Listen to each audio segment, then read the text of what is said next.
And hello again, everyone. Welcome into the Jacket Corner for this week's program. Last Friday night, Oxford going on the road for the third time this season and escaping with a 14-13 overtime victory over Chilton County, a huge region win for the Jackets. And was a little concerned that we might not get Coach Ryan Herring back out of Clanton in time to do the show, but fortunately the weather broke, the game finally got going, and here we are, Coach. Almost a 2-hour weather delay to get the game started. Conditions were terrible. On the road, a good distance from home. Have you ever been in a situation like that? I've never been in a delay. I've seen them a lot, but I've never been a part of one. And it's kind of a weird deal because you got to keep your kids settled. You know, they want to play, and you get them all fired up to play, and then all of a sudden you have to come back inside and you have to settle them down. And we went back out, came back in, sat there for an hour. You know, it was weird, and I'm proud of the kids for responding and going out there and playing and going on the road and getting a weird, tough win. What did you guys do during the break? Did you have good accommodations? Were you in a cramped dressing room? What was the situation like? Where they had us dressing, you probably could fit 15 people. So we had some kids sitting on a bus, some kids sitting on a bus, some kids in that little room, some kids underneath awnings.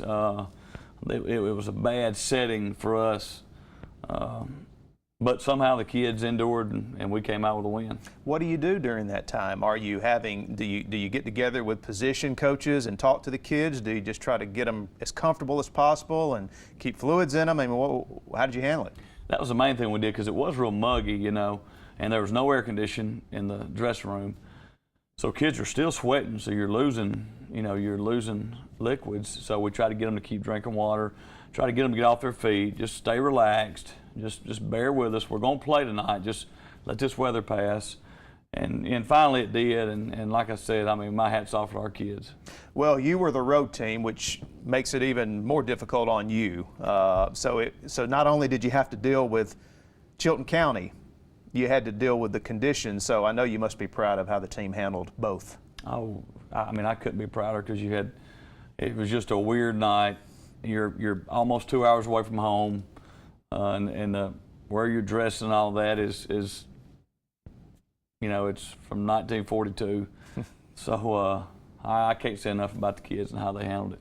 Needless to say, all wins are big, but this is the one we're talking about this week. But I think this is, depending on how the season plays out, this is kind of one of those wins you look back and go, it could have gone either way because of the conditions affected the game. There's no doubt about it. You could have won this game handily, really, by the way you moved the ball. But I think this is a key win for you, isn't it? The way you handled everything. You know, coming off a loss, the kind of loss that we had, it was a huge win.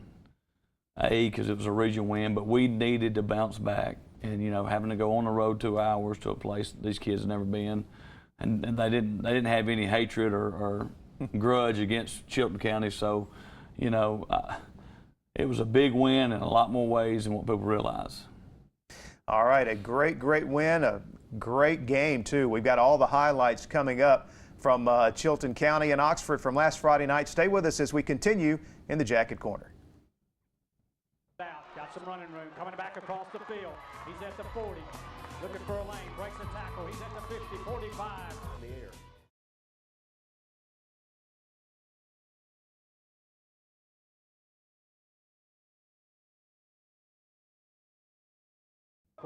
And we're back in the Jacket Corner, and I know it doesn't seem like it in this show, but this was a long delay to get to where we are now, but finally the game kicked off. Finally got going, and we start the game off great right here. Gamble has a good return, good stiff arm right there. You know, that got to start off right. We got the ball across the field, so you feel good about the start. There's Weber right there hitting Cookie on a deep curl-in route. You know, that's a tough route to stop in any coverage, but a great job. We go for the first field goal attempt we've attempted since I've been here, and I think in 4 years from what I've been told. We don't get it though, but we're going to keep on trying. That right there is about the only first down they get until the end of the game. And also we have another lightning pop, and we got to get off the field. You know, we'd already had a delay to start, come out there, then we have to get back off the field. Here we are back out there now. Boy, great job by the defense of getting to the quarterback. We knew we had to get pressure on him. They were more of a throwing team than running team, so we had to get pressure, worked on it all week. There's Weber hitting Gamble again over the middle on a little dig route. You know, as the game went on, the ball got heavier and wetter and wetter and wetter, and we got where we couldn't throw as good because the balls just were kind of waterlogged, you know. But we still tried to throw as much as we could. Here we are right here. We throw it up to Gamble. Probably the first time I've ever seen a guy go up and get it and him not get it. So it was a night of first in many ways. But there's a defense right there swarming, playing good run defense in the box right there. Real proud of the defense. Here we are on the buck sweep right here to Gamble. Run the ball great, just doesn't hold the ball. They just take it away from him. You know, we can't do that. You can't do that and win, especially against good teams. Back on defense right here. Good coverage sack. We reroute those receivers real good. I mean, it was just picture perfect. There's Gamble right there running hard again. Does a little better job holding the ball that time. You can see he's got two on it. Here we are right here. Boom. Guy puts his helmet on it. The ball pops right out. 2 fumbles. You know, so you know, he didn't have his normal night for us. He still played. He still did a lot of great things, but he had a couple of little mistakes in there. And there's Thomas Rudolph making a play on the ball on a 3rd down. Anyway, we're not going to quit feeding the horse, so we give the ball back to him because we need production out of him for us to be successful. And there he goes. That was, we couldn't tell if that was on the mesh with the quarterback or what, but anyway, we lose the ball again, but we gain it back in the pile right there. Here we are back on defense, and once again doing a good job. Defensively, the kids played hard, played smart. We didn't make many mistakes. We cut down on a lot of mistakes. All the mistakes we really made were right there in the 4th quarter. A couple of plays. There we are hitting Cookie on a little hitch route. Chilton County, my hat's off to them. They played a lot tougher than what they played on film. They, especially on defense, they played a lot better. They had a cornerback number 24 who, you know, we really didn't notice on film, but man, he ended up being a real good football player. There we go. Attempted another field goal, we missed it. And, you know, you hate to do that, but I'm telling you, in practice, Bo Riley's been hitting them. He'll hit them once he gets used to kicking them in games. You got to be thinking here at halftime with a 0-0 score, you got to be thinking, hey, I'm in the twilight zone. I've come down here to Clanton. You got all this bad weather. You've had 4 chances to score in the first half, and it's 0-0. What you thinking at halftime? Well, you know, you don't get opportunities for 4 quarters all the time, and we squandered a few opportunities right there. You know, I'm happy we're playing good defense because, you know, if you play good defense, you always have a chance. And so we were playing good defense, and we talked about, hey, if we keep playing good defense and they don't score, we're going to win the game. We keep playing good defense. And I think the kids did. They played good defense. We had a couple of mental errors right at the end, but it was almost a full 4-quarter, you know, just great effort and great mental effort on defense the whole game. Offensively, we just shot ourselves in the foot a few times. What is the rule state in this situation? How much longer were you close to having this game suspended or possibly played Saturday? What were discussions were going on there? Well, you have to have the 4th quarter started by 12 o'clock, and the games have to be over by 12:30. So that was only 2 rules that we could find looking them up and calling people. You know, you had to be started by 12 o'clock with 4th quarter, and the head coach and I both agreed that we don't mind putting it off till 10 or 10:30, whatever, to try to get it in, because I didn't want to drive back over there on Saturday. You know, if there's any way we could play it and get it in, that's what I wanted to do. And luckily, it worked out. All right, we'll take a break and come back with second half highlights in just a moment. We normally show you the Oxford High School Marching Band halftime performance. Unfortunately, because of the delays in the game and the weather conditions, the band wasn't able to perform on the field Friday night, so we don't have that for you this week. But we'll have second half highlights coming up next. Stay with us. Jackets bringing pressure. Hey, the ball's on the ground, and the Yellow Jackets ordered right there. Good. Breaks a tackle, trying to get outside. Breaks another tackle, 50, 45. Breaks another tackle. Down the sideline he goes, looking for flag. I don't see any. Touchdown, Yellow. And back in the Jacket Corner, I'd like to take this opportunity to remind you one more time about a special event next week put on by the Oxford Education Foundation. It's the 2nd annual golf tournament at Cider Ridge Golf Course. That'll be on Tuesday, September the 23rd. My understanding is they still have room for teams, and they still have opportunities for whole sponsorship. So if anyone in the Oxford community or outside the Oxford area would like to play in the tournament, you can call 256-591-0932, and you can also learn more about the Oxford Education Foundation by logging on to their website. Well, let's learn more about the second half of Oxford and Chilton County. Coach, talk about the sign. Not often do you run through the sign to start the second half. Well, that was a first for me. The cheerleaders, they were going to make sure we ran through that sign, in which, much as work as they put into stuff like that, the kids didn't have a problem with that. It felt kind of weird, but we did it anyway. We start off right there with the bubble route week, and it comes all the way back across the field. Then we get to sit right there. He gets a good 11-yard run. We end up stalling out. We tried a little fake air ball right here to Gamble, and 24 just makes a great play at high points. It does a better job than we do right there. But defense, we're back out here. They scramble around a little bit. Here we go. We got to get pressure. Boom. Get a little pressure. Cause a fumble. Noah Lynch gets on it. Man, that was a big play because they, just momentum as far as second half and starting that second half off right. That was a huge play for us. Here's Gamble on a great run right here, making people miss. It's a wet surface. Good job of keeping his feet. Good job blocking downfield. Watch Weber right there. Boom. He got the Nell Award this week. That's one of our favorite awards to give. That's for which one of our guys gets hit hard. And so we had fun with that at film review on Sunday. There's Bo Relly making an extra point. Here we are back. They throw a little quick tunnel screen right here, and Kenny Britt just does a great job right there, seeing it and going downhill and getting it. They do a good job right here. Number 15 for them was a good receiver. He hurt us about 3 or 4 times during the night. There we are. We just missed a tackle right there, and luckily we get it stopped. Good job by Ronnie Isaac making the tackle. Fourth quarter now. Fourth quarter now. Here we go. They run a little corner route. Just cornerback made a mistake. He chased the guy in, left his zone. The guy's wide open. But we get pressure back right here. Great job right there by Jacob Shea. Here we are again. They roll out. Tommy Rudolph steps up, makes a great interception. I mean, Tommy had been full-time running back. We moved him back to safety this week, and boy, he came in and provided great leadership. And here he is at offense. He's still playing some tailback on a little slow screen right there. Very proud of Tommy. Here we are punting it. Ty does a great job of getting it off.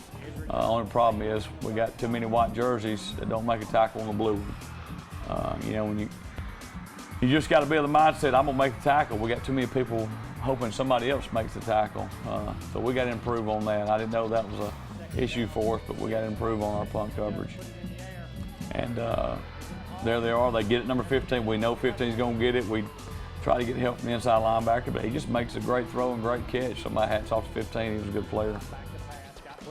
Back on offense, get it downfield right here to Cookie. Cookie's been money a lot. He's kind of the go-to guy at times because they're really going to focus on Gamble, so it helps to have an extra guy. Here we are on the 4th down. We tried a little tunnel, and it didn't work out. They played it great. So we know right now we got to go out here and get a stop, and boom, they get the ball right back down the field. We just don't make a play on the ball. Right at the end of play, KJ Adams comes through with a big sack. We've been sending Britt some, and we decided to send Adams right there, and it worked great. That was a great job by him. Right here, we tried the old Boise State play, and I almost get it executed perfectly. Last play right here at the game, we're just going to throw it up for a jump ball, see if Gamble makes it come down with it. But we come up short, so now we're going to go in overtime. And they win the toss, so they take defense first. First play of the game, we run a quarterback counter right here. And Ty does a great job of waiting on his blocks and getting in the end zone. And that's what we need him to do. We need him to make plays. Big kick right there, that's a huge kick. That's a game-winning kick. We're on defense right here. I do the old Auburn play where they send a guy back across the field on rollout like Lutzenkirchen did to beat Alabama that year, and we just leave our zone again right there. And they go for 2 points. They go for the win. And you got to give them credit for having guts. And we know they're going to 15, and we tell everybody we got to stop 15. And finally, right there, we stopped 15. We didn't stop until the last play of the game, but when it mattered, we stopped him and just came away with a great win right there. Well, it's fitting that the defense came up with the key play because the defense coach is why you're able to win this game 14-13. Your offense moved the ball but sputtered several times when you got into scoring position. But this is a defensive win. It was, and I'm proud, because we had that game with Valley. We're winning 21-3, and they come back and beat us. And, we challenged the defense all week. We've got to win, and we've got to play in the fourth quarter. So, actually, we did win, and we did play in the fourth quarter. We also played in overtime and made a play in overtime to win the game. So I couldn't be proud of our defense to bounce back after that Valley loss. And it's a team win, but I'm very proud of the defense for bouncing back. And I don't recall seeing you fake a punt in that part of the field that I can remember. I guess the way your defense was playing had a lot to do with that decision. Yeah, I wouldn't have dared done that if I didn't think we could stop them. But that's what helps. You can be better. You can take more chances when your defense, when you have confidence in them. And that goes with offense or something like a fake punt or an onside kick. You'll see some teams that a lot of times go onside kick right after half because if they feel like they can get a stop or feel like your back's to the wall. Our backs weren't to the wall right there, but I thought defense was playing good enough that if we don't get this, if we don't convert it, we can still go out there and stop them. Well, Coach, your team was tested in many ways last week on the road with everything you had to endure. You come up with a big win, and you got another big challenge this week. We'll look ahead to this Friday night's matchup with undefeated Opelika coming up in just a moment. But right now, let's take a look at the player awards, Coach, from this past week's win, and we'll let you explain each one and the player who won the award. All right, our racehorse this week was Tredarian Gamble, Air Jacket Award. We thought it was Gamble, but on the lateral on the old Boise State play, we had to look up the rule book on it and end up Cook got yards on it that we had given Gamble. And so he edged Gamble out for Air Jacket Award. Special teams, LaQuavius Ford, 10th grader, who's a backup linebacker, really gave us a lot of effort on special teams. We're proud of him. Highest grade O-line, Noah Lynch. Noah got after it all game and got the fumble recovery that time on defense. Highest grade D-line, Jermaine Taylor. Man, his heart is huge. He played great. I mean, he's coachable. He's just a great kid. Most hits, Kenny Britt, sophomore. I think he was in on about 18 tackles. He played. He cleaned up this week. Oh, yeah, he played. Pride Award this week, Austin Klein. Austin gave us a great look all week on the scout team. That's a big deal right there. That Pride Award, to me, that's one of my favorite awards to hand out each week. Game Breaker Award goes Ty Weber. Ty made some great plays. He got a punt off one time that probably would have got blocked if he wouldn't have heard it and made that play right there in overtime on first down. Hammer Award, hardest lick, goes to Kenny Britt. He hit number 15 on a kickoff return, and number 15 had to go sit down for a couple of plays because his bell got rung. Meanest Jacket, he had most hits. He had the Hammer Award, Kenny Britt. I'm proud of him. I'm proud of the fact that he's a good kid, and he's a hard worker, and he's just a sophomore too. Takeaway, Tommy Rudolph. Tommy got that pick in the end zone. That was a huge play, and if there was a leadership award this week, it'd go to Tommy Rudolph. He, on the sidelines, on offense, on defense, he was building people up the whole game. And that's what you need to see out of a senior and what you want to see. So I'm very proud of Tommy this week. And you needed every one of those guys to do what they did, to slip out of there with that win on the road last Friday night. As we said, big game coming up this Friday night. We'll be back to check out the region standings and talk about Opelika coming to Lamar Field as we continue in the Jacket Corner.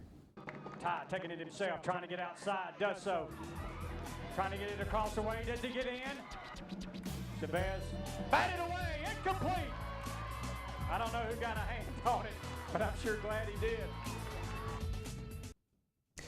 Well, we're starting to see some numbers on the Class 6A Region 3 standings as we get on into the midway point of the season. There you see Opelika is at the top of the region, undefeated overall and 2-0 in region play. And then, Coach, Oxford, you've jumped up now to number 3. You're 1-1 in the region, 2-2 overall after last Friday night's victory on the road. Pell City, Valley, Ben Russell, who you still have to play, is in Chilton County at the bottom of the standings. And that sets up this Friday night's matchup with Opelika, a very good team, the favorite in Region 3 this year. They're 3-0. They're scoring over 30 points a game, giving up about 5 points a game. They pitched 2 shutouts. They put 50-plus points on Pell City last week. This will be the first meeting between the two schools as well. So I know you've got your hands full this Friday night with Opelika, but I know you're looking forward to the challenge. I tell you what, I'm excited, and I think the kids are excited. You know, there's been a lot of hoopla about Opelika. They've got these defensive linemen that have all committed places, you know, so it's going to be a challenge, and I think the kids are ready. I'm ready. You know, it's probably going to boil down to who plays the best defense. You know, when you play good teams, usually good teams have good defenses. So I don't see it being a shootout. I see it being a defensive battle, and I'm looking forward to it. You know, this is a challenge, and I'd rather play Opelika at home than drive 2 hours and play Chilton. You know, and I think we'll have a good crowd, and everybody knows this is a marquee game in the region. Yeah, when we saw the new region, how it was put together during the offseason, you and I talked, the first thing that stands out is Opelika. It's a team that you typically is in the South. Oxford's traditionally been in the North. And again, as I said a moment ago, two schools that have never played each other. So I know that'll create some added interest for fans. You're back at home too. You've only had one home game this year. And it's good to be back. Opelika is going to bring a challenge. You know, we've never played them. You know, it's kind of a weird deal, but I think it's a good matchup. I think it's going to be fun. You know, they're physical, they're fast. You know, I think it'll be a playoff type game as far as the speed of the game, the intensity of it. So I look forward to it. You look at who they played so far. Really, the only team that's tested them has been Auburn. Auburn's the only team that scored on them. They've had 2 shutouts in their other 2 games, including last week against Pell City. What have you learned about them by watching them on film? Defensively, they're real fast, and they're fast, big, and physical. Offensively, they just play smart. They're going to try to dinky and donkey and then go over the top. They're going to run the ball out of different formations. I think they're just not going to beat themselves offensively, and they want their defense to kind of take control of the game, and then they squeeze those touchdowns in as they start to just squeeze you on defense and you know, make you punt. It's field position. Next thing you know, they score. That's what they've done to people. Or turnovers. They create turnovers and give their offense the ball in good position. So I think they're based around letting their defense win the football games and letting their offense just help. You know what I mean?